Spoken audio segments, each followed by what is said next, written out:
I am the Tofu Golem. Please enjoy the video. In this video, I will explain how to make pesto sauce with dried basil. First, let's gather our ingredients. You'll need about 1/4 cup of dried basil, 1/3 cup of pine nuts, 2 cloves of garlic, 1/2 cup of grated Parmesan cheese, and 1/2 cup of extra virgin olive oil. Make sure your pine nuts are lightly toasted for a deeper flavor. This simple list will get you started on a delicious homemade pesto. Now let's combine our ingredients.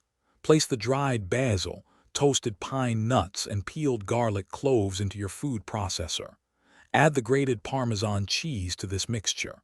Pulse these ingredients a few times until they are roughly chopped and well combined.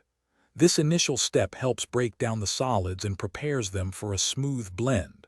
Don't overprocess yet. We're just getting started. Next, it's time to achieve that perfect pesto consistency. With the food processor running, slowly drizzle in the 1/2 cup of extra virgin olive oil.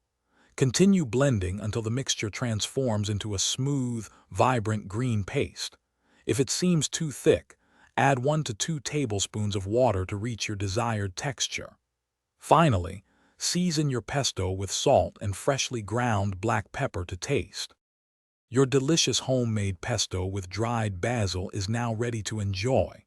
It's fantastic tossed with pasta, spread on sandwiches, or used as a flavorful dip.